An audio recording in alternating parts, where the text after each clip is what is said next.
ಅದಕ್ಕೆ ಇವರು 60 70 ಏನೋ ಇವರು ಕೂಡಿಸಿದ್ರು, ಕನಕೋತ್ಸವ ಮಾಡಿದರು, ಮತ್ತೇನೋ ಮಾಡಿದರು. ಡಿ ಕೆ ಶಿ ಅವರು ಇವರು ತಮ್ಮ ಏನೋ ಮಾಡಿದರು, ಮತ್ತು ಅದು ಯುದ್ಧ ಶುರುವಾಗುವಂಥದ್ದು. ಆದರೆ ಈಗ 2028ರಲ್ಲಿ ಗೆಲ್ಲೋದು ಮೊದಲು ಕಾಂಗ್ರೆಸ್, ಆ ಕಡೆ ಎಲ್ಲ ಲಕ್ಷ ಹೋಗ್ಯದ. ಮತ್ತು ಇವತ್ತೊಂದು ಕನ್ಫರ್ಮೇಷನ್ ಆಗಿದೆ ಡಿ ಕೆ ಶಿ ಅವ್ರಿಗೆ, ಸಿದ್ದರಾಮಯ್ಯ ಅಂತ ನಾನಪಾಯ ಪಕ್ಷದಲ್ಲೇ ಲೀಡರ್. ಎಲ್ಲದಕ್ಕೂ ಅವ್ರು ಮುಂದಿರ್ತಾರೆ ನೋಡ್ರಿ, ಅವರು ಅಬ್ಸರ್ವೇಷನ್ ನೋಡಿ, ಬಾಡಿ ಲ್ಯಾಂಗ್ವೇಜ್ ನೋಡ್ರಿ ಹೆಂಗಿರ್ತಾರೆ ಅವರು. ಇತ್ತೀಚೆಗೆ ಸ್ವತಃ ತಮ್ಮ ಮುಂದೆ ಅಡ್ವರ್ಟೈಸ್ ಕೊಡುವಂಥ ಪ್ರಯತ್ನ ಮಾಡ್ತಾ ಇರ್ತಾರೆ, ಬೆಂಗಳೂರು ಮಟ್ಟದಲ್ಲ, ರಾಜ್ಯ ಮಟ್ಟದಲ್ಲ. ಇವೆಲ್ಲ ಗಮನಿಸಿದಾಗ ಸೂಕ್ಷ್ಮ ಗಮನಿಸಿದಾಗ ಅವ್ರು ಫಿಕ್ಸ್ ಆಗ್ಯದ 2028ರಲ್ಲಿ ನಾನು ಒಂದು ಸ್ವಲ್ಪ ಪ್ರಯತ್ನ ಮಾಡಿದರೆ ಅವು ಇರೋದನ್ನ ಕಿರಿಕಿರಿ ಇಲ್ಲ ಅಂತಲ್ಲ.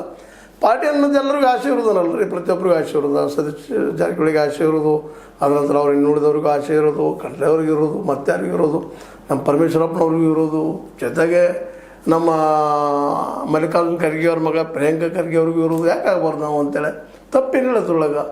ಗುಂಡ್ರಾಯರಿಗೂ ಇರೋದು, ಯಾಕಂದ್ರೆ ಅವ್ರ ಅಪ್ಪ ಅವ್ರು ಹಿಂದೆ ಈ ರಾಜ್ಯದ ಮುಖ್ಯಮಂತ್ರಿ ಆಗಿದ್ದರು, ಅಷ್ಟೇ ಗಮನಾರ್ಹದ.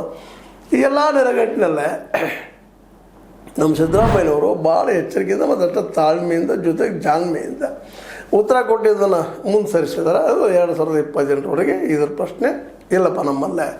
ಇಲ್ಲಾಂದ್ರೆ ವಿರೋಧರು ಕಾಲು ಎಳೆದು ಮಾಡೋದು, ಅದಕ್ಕೊಂದು ಮತ್ತೊಂದು ಅನ್ನೋದು, ಏನು ಅನ್ನೋದು, ಇವ್ರು ಅವ್ರ ಮೇಲೆ ಅನ್ನೋದು, ಅವ್ರ ಅನ್ನೋದು ಕಡೆಗೆ ಎಲ್ಲಿ ಜಗದದು ಡಿ ಕೆ ಶಿ ವರ್ಸಸ್